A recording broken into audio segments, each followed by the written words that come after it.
Welcome back, all my 40K fanatics out there. I'm DJ here with Tim's Nation, and it's Monday. I'm putting out my list that's going to be taking on Lane this week. So Lane is bringing the new Raven Guard. Haven't looked at them too much. Haven't at all. A couple of reasons. Number one, I've been playing Silk Song. I don't know if anyone out there has dove into Hollow Knight's Silk Song, but that is a nasty, nasty hard game. I'm getting close to the end of like the 100% completion because that's how I am. I'm a completionist when I love a game. Don't spoil it for me. It is really hard. I have 5 kids, so I only have limited time I can play. It is very difficult, and man, my thumb actually hurts. I actually have a bruise on my hand from holding the controller and kind of getting a little upset with it sometimes too. But regardless, we're here for Warhammer. And I'm still making time for Warhammer because right now is my time to start getting back into the competitive scene. I'm going to be able to start going and traveling here with Lane again real soon. And I got to figure out what I want to play. So Necrons, my Canoptic Court, the version I played last week is a product tournament list that I've been testing and kind of working out some kinks with over a little bit of time. So that one I like a lot. But the new Grey Knight Codex. Grey Knights, I still think the Grey Knights are amazing. I know a lot of people, some of the detachments are kind of let down and this and that. But to me, there's the sheer flexibility of the armies and of the detachments. I feel like the Grey Knights are still in a very strong point. I feel that they're a very good army. They're not an easy to pilot army. And I think that's where the reps are going to really come in for this. So if I decide to run Grey Knights, this is something I'm going to have to really get some reps in with it, really start playing. But I am going to be playing the Banisher's detachment. So the Banisher's detachment is the one that when you start the fight phase, select a unit to fight, you make a leadership test. If you pass it, you can choose sustained or lethal. Pretty cool. I definitely like the sustained. That pops off, and then you get extra hits from units, like with the Paladins and even just the 5-man squads. Really nice. Lethal is cool to kind of be able to punch up into the vehicles and not have to worry about the strength 6 going into a T11 under, going into 5s to wound, or 6s to wound into the T12. Having that a little extra is kind of nice. But where it is just the pool of stratagems are amazing. So many of the stratagems are super, super strong. The enhancements are very good, very, very good. That even if the detachment rule to some people seems a little underwhelming, while other armies just get an ability, you have to take a leadership test to see if you even get your detachment ability. I get it. All the other stuff, all that other list of what you get with stratagems and enhancements. I have 3 enhancements in the list. I love all the stratagems. 2 of them are kind of unique and very specific and very situational, but they're really strong when you can use them. So this is the list that I've been messing with the Banishers. Let's take a look at it and talk about what I'm planning to do with some of these units and why I've kind of went this direction. If you've seen this list before on the channel, I ran this recently against World Eaters, and that's kind of where I stopped the on-camera practice for it. So, all right, let's take a look. Here is the Grey Knights. All right, so here it is, the Grey Knights Banishers detachment. As I mentioned, this detachment rule is that when you select a unit in the fight phase, that unit you make a leadership test for. If you pass it, you can either give the unit lethal or sustained. So to get started off with this army, first things we have is 2 Grandmaster Nemesis Dread Knights. So these guys are both going to be equipped with the little rocket pods that I make fun of them because they're worthless, but I've actually eliminated units with them just for that extra 1 pip of damage. So they're there. I'm taking Psy Cannon and the Tater Launcher, the Sublimitator gun, the Melta weapon. They're some of our hardest hitting guns that we have. Now, one of these Dread Knights, the one that's standing tall with his long barrel, he's going to be the one that has the enhancement to let him reroll 1s to hit in the shooting phase, just to give him that little bit of extra oomph. These guys, when you target them with stratagems, they can reduce it by 1, which is the same as the Grandmaster ability. So we can only reduce stratagems by 1, same name, same everything, but either the Dread Knights or my Grandmaster on foot, his unit, we can do some CP reduction there, which is nice. And they also gain the ability that whenever they charge whenever they fight a monster or vehicle, you can reroll hits, wounds, and damage. So that combined with the Melta makes these guys really amazing anti-tank answers. A little tough to get them sometimes in position. Deep strike, they're a little squishy. I mean, they do have a 4-up invuln, but toughness 8. They take a little more damage than you like. But typically, if these guys the threat of what these guys can do to some big, chunky vehicles can really keep some of those big, chunky vehicles back, because just one charge from a Grandmaster Dread Knight can crush even some of the toughest, most resilient vehicles in this game right now. The amount of damage they can do, and usually also getting their side cannon and Melta weapon on those targets too is really, really strong. So we're bringing 2 of these guys today, and like I said, one will have the enhancement. I did mention we have a Grandmaster on foot. We do. He's going to have a side cannon and be leading an 8-man squad of Paladins. So an 8-man squad of Paladins, we have this weird, unique option on how we can take them. And just when I look at it and I calculate the points and how much more it costs, the 2 extra guys with the 2 side cannons, it just comes down to the value of the point spread. And I really do I feel like the 8-man is at a really nice sized point requirement. Now when you could take a 10-man, you could take 2 more of the special weapons. For this one, I do have the Apothecary, I have the Banner, and then I'm taking 3 side cannons. My Grandmaster has the enhancement to give us +1 AP. So these side cannons are looking like AP2. And in recent matchups, I really like that. It's really strong to be able to hit at AP2. So, and also the fact that the Paladins hit on 2s makes this just that much more reliable from these guys at long range sitting on an objective. The big strength with the Paladins is how hard they hit in combat. That's where they really shine. They get 2 damage on their Nemesis weapons, but when they successfully complete a charge, then they get +1 damage. So these guys can really smack those things. And it doesn't matter about the special weapons. You still take just those. You still have those same combat profiles, unlike the basic stock foot infantry, the artificer armor, the power armor guys. We don't have to replace that weapon. So you take it. I like having the extra range. I like being able to sit back on objective if I need to hold something, hold a deployment zone, hold an area of the map. I like that these guys have more range and can hit at 24 inches. And with the boosted AP, actually, I've been happy with the amount of damage they can really do. It's really nice. So we'll go with the side cannon. So we have 4 side cannons on the squad, 1 on the Grandmaster, 3 on the unit itself. And and Drago at the helm. Since Drago no longer exists in our army as a private David sheet, he is going to be my whatever it's called, the character for the sergeant for my Paladins, so I can still use my painted model. So the 8-man, a little bit cheaper, still got 8 dudes, very durable. Still have the guns coming off with side cannons, 4 side cannons coming out of the unit with the Grandmaster. I'm happy with that number. Could go up to 6, but I would rather take those points and invest it in, I don't know, a second squad of Paladins maybe. And that's what we have. We have another squad of Paladins.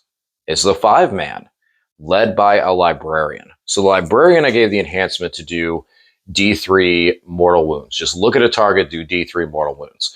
And I like this for the reason of the cleanup.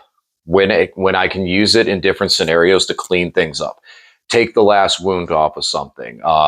Multi-wound models, try and pick that last one off before firing the Vortex of Doom. Things like that. I really like the versatility behind it. Plus, it's additional damage that gets added on top of the Librarian's Vortex of Doom. That being said, we also have 3 side cannons still in the squad. Now, this squad does not have the boosted AP, but they're still going to hit on 2s. And with the Librarian, he is going to make it that this squad cannot be shot within 18 inches. So this unit can start on the table, move, grab objectives, and have that pseudo low op, the 18-inch low op.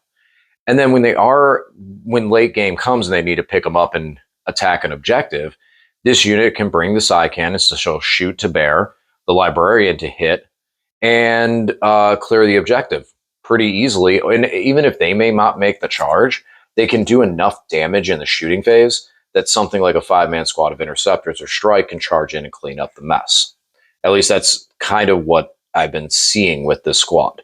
Now, the other big thing, which I was making a lot of mistakes of early, this unit also provides a really big benefit, which I'm probably going to need into the Raven Guard this next battle match, is the 1 CP strat for 12-inch deep strike denial. To be able to zone my opponent out further from my home field objective for the turns that they are in reserve, this unit can pick up later in the game. But that early standpoint and be able to stand on it, I can use something like strike to sticky the objective, get the strike out of there, and then just cover my back home field objective until we get to the point that the squad can leave. And now it's a very thick late game threat to start going onto more aggressive objectives that hopefully my opponent has been diminished enough that that unit can start really taking over in a corner all by itself.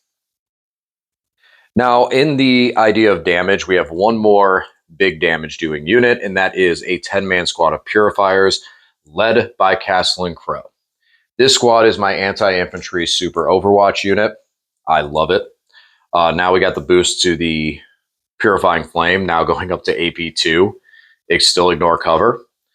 But now we re-roll wounds into targets that are on objectives. Re-rolling ones all the time to wound, but re-rolling wounds onto units that are on objectives. So these guys will have to suffer the not having re-roll hits because we're not running Warpbane Task Force, but they will have re-roll wounds, and we're taking 4 Incinerators for that reason.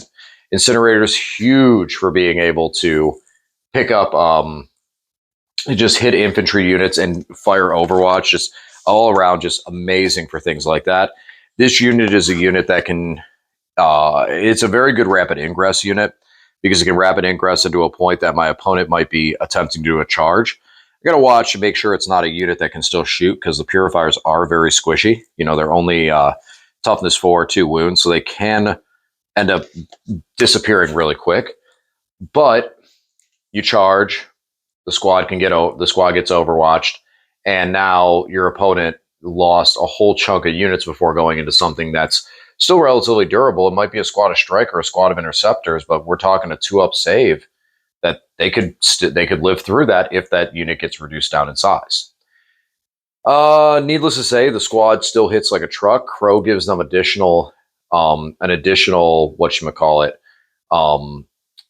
shot to their Purifying Flame, and with the detachment buff in combat, giving them sustained typically makes up for not having the reroll hits. We generate usually a couple in there, and it feels pretty good.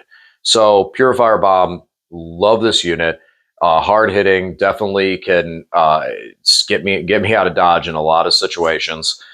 And yeah, they've been running these guys for a while, and we're going to keep running them because GW wants to make them really, really, really good. Now, as far as our objective game, these 3 units I'm going to put together because they're all kind of the same in what they're doing-ish, and that is 2 5-mans of Interceptors and a 5-man squad of Strike. So the Interceptors have the shoot and move ability, which we're going to talk about that a bit with it, so we got to kind of get that out of the way. They can shoot, they can move 12 inches, shoot, and then move 6. So they can get a lot of distance and really get onto an objective quickly. No real assault weapon options, so we can't advance with them and shoot off of that for any of their special weapons or their guns. So it's just going to be the 12-inch move, shoot, and move 6, but the solid 6 is really nice. The Strike Squad has sticky objectives. So with the Strike that's why we have just one of them. They sticky an objective, so sit them on home field, pass a command phase, boom, sticky the objective. This is nice so that when we start to make progress and we need things to go around the field, this unit can go hit an objective that maybe my opponent's kind of left alone and kind of ignored, and just sticky the objective and get out of there. And then for them to go over and take it, now there's not even a unit for them to charge to get that extra move, so they just have to move onto it to even get there. So the Strike provide a lot of good versatility with that. The Interceptors have a lot of speed and can get pretty much anywhere on the map in no time.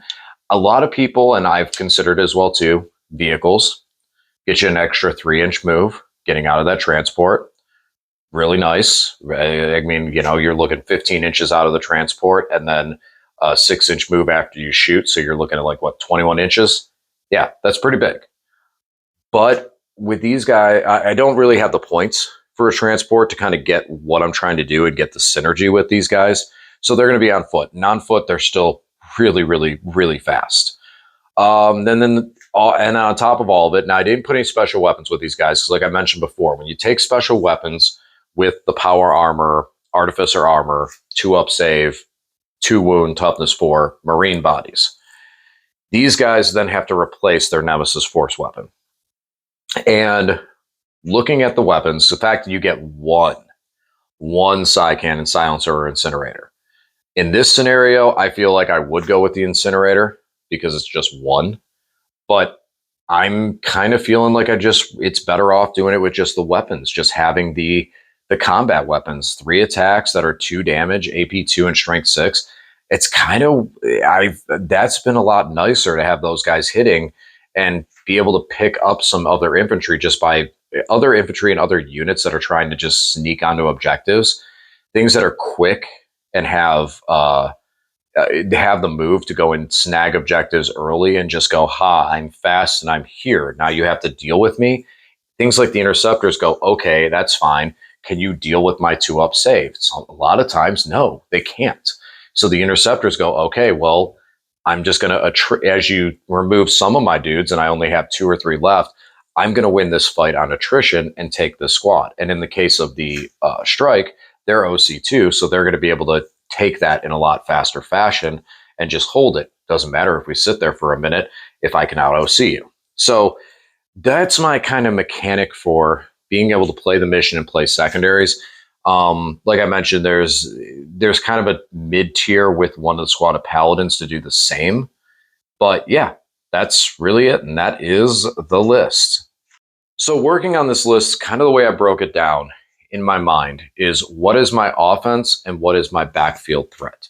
Because with Grey Knights, we have a lot of very strong options to play missions. But if you focus only on the mission, and this is what I noticed with messing around with some more like spam build lists, if you focus too much on the mission, the damage in the game will take you out now. Taking 5-mans, doing MSU, doing small Terminator squads, 4-mans and stuff like that, they won't have the damage output to overwhelm to match what their staying power really is. Now, but at that same time, the small units of teleporting around and everything like that is a very, very, very powerful aspect that this army brings to be able to score where some other Marine armies and some other armies could not. It's one of the reasons that Necron Hypercrypt has continued to do so well, even as it's been nerfed. With the Grey Knights, though, it's finding that balance where you have the damage to push your opponent back and with resilience and utilizing some of the Codex's best point scoring factors. So I have 3 units that are in the point scoring factors: Interceptor, Interceptor, Strike.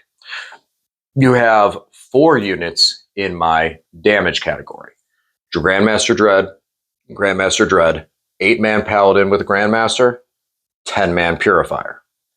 Which then leaves, so we're at 3 and 4, which then leaves the last squad of Paladins. That squad of Paladins is a 5-man that does both. But because it's a squad of Paladins, and because there's a Librarian, and because of the Lone Op, the amount of objective and secondary gameplay power that little 5-man brings is massive. I mean, all the stuff we talked about, 12-inch zoning deep strike on 1 CP, 18-inch lone op just for having the Librarian. Even a 4-up Feel No Pain versus psychic attacks. I mean, that doesn't come into play that often, but when it does, that's going to be annoying, especially things like Thousand Suns, which again, Thousand Suns, we then have that mortal wound kickback strat. So when we have a squad of Paladins getting smacked by, and I mean, I could switch characters if I wanted to, getting smacked with mortal wounds and their psychic attacks, and then you're getting the 4-up Feel No Pain, and you're stopping the majority of them, but you take enough damage that it's worth spending a command point and bouncing all those mortal wounds back at a target on a 2-up and doing 6 mortal wounds on it, you can knock a character out with that. You can knock a character out that just moved up there and just go, okay, boom. Or Magnus comes up there and go, okay, fine. We survived because of 4-up feel no pain. Now, Magnus, here, take 6 mortal wounds and then start your turn. So that thing is very strong. The 4-up anti-chaos is also very strong with things like Death Guard, Chaos Knights, Thousand Suns, these things in the meta that exist. And outside those matchups where you cannot use the psychic debuff and you cannot use the for the Librarian, I should say, and you don't have the mortal wound bounce back because there's no mortal wounds coming in and you're not playing against chaos, we still have one of the most powerful stratagems in the game, Mist of Deimos, which messes with your opponent's entire game plan. Any tricks they thought they had, any ways they thought they were going to play it, they move too close, you pick up, and now you can reposition that unit somewhere else, leaving your opponent right in the middle. And heaven forbid you did it to a Grandmaster or have an extra CP. Because after you pick that unit up and your opponent resolves and finishes their move and does their deep strike and you got out of the way, you go, okay, I'm going to rapid ingress right back down here. And now your opponent not only has removed you from a situation that they were going to attack, they've now put you in a situation where you're going to move up and just charge with Paladins. And again, why I like the side cannons is because of how hard the Paladins hit in combat, I'm going to be able to have range to hit something else and start doing damage to something else, because we need to make sure that we can do a lot of damage to one target with those incinerators. We really can. But we need to make sure we're spreading out that damage, because as we start to lose some of our damage dealing assets, then we're running into a position where we still have good damage coming across things like interceptors and strike. But if we don't have those units weakened, then they're just going to run us over. We're toughness 4, 2 wound Marines. And Purifiers can do well at cleaning stuff up too. That's a big 10-man brick. But we need to get these things into a position where they're manageable. And a lot of ways it's going to be doing it is going to be able to charge one target and shoot another. We are not the best combat army, but we're good. We're very strong. We're not the best shooting army. We have guns. We need to make sure we're using both. That's at least my opinion and my feel on this army and how I've been playing this. So and that might just be the detachment, the build, wherever it may lie, to create this theory, because everything I'm stating here is a theory. I haven't taken this to a GT yet. I haven't won anything to really say this is it, but this is the winning theory that I've had going into games with this list so far. And that kind of balance, yes, it's 3-4 as far as the power units, but the 5-man Paladin squad feels like it's more of a secondary point scoring unit that's super durable versus a go-getting damage unit, but it's a unit that can do damage like everything can, especially in combat. So I think that about wraps it up. That's the list. I'm really. I mentioned the fact that there's that Mist of Deimos, one of the best stratagems that we have, one of the best stratagems in the game. We also have, what else is it that we have? The 12-inch lone op. So that's 4 of the strats. You got the anti-chaos. You got bounce back mortal wounds. You got Mist of Deimos, which is Shadows of Anarch now, I think is what it's called. You have the 12-inch zoning lone op. Oh man, sorry guys, I'm gonna have to grab this book right over here because I can't remember the last 2. Shame on me. See, this is playing video games. You can scold me. Shame on me, playing video games and not studying my Warhammer. I have been working on Necrons though. I am waiting for that. I just thought I don't think we're going to see the Geomancer till the Dark Eldar release, to be honest, the rules. But yeah, 5-up, feel no pain versus 1 damage weapons. People make fun of that. I like that. And then, of course, how could I forget that? Advance and charge. Advance and charge. 1 CP, boom. I can advance and charge with the unit. And I believe it's a good one, too, where it's like after you pick it in the fight phase. I have to check that. I think that's the good one, too. So you can advance, see everything, and decide if you want to charge. And then the other one is 5-up, feel no pain versus 1 damage weapons. Okay, it's 1 command point. And you have someone shoot a bucket of dice at you or hit you with a bucket of 1 damage weapons, and you just go, all right, I'm going to take a 5-up feel no pain on my 3 wound Terminators and shrug a ton of it off. Okay. I mean, it's not the greatest because, like, yeah, everything else, the 2 damage and the big things that you really would want to feel no pain against to knock it away, yeah. But then when your opponent goes and pours a bunch of 1 damage weapons into you, trying to finish off that last paladin, and you go, okay, I'm going to spend the command point, have a 5-up, feel no pain, and then shrug a ton of it off. That could be it, you know? So, all in all, this is a detachment I've been really liking the most as far as how it plays for Grey Knights. Or for just, it feels so much more thematic for what I love about Grey Knights and how it plays, and we'll see how we do. All right, guys, as always, thank you for watching. I'll talk to you again soon.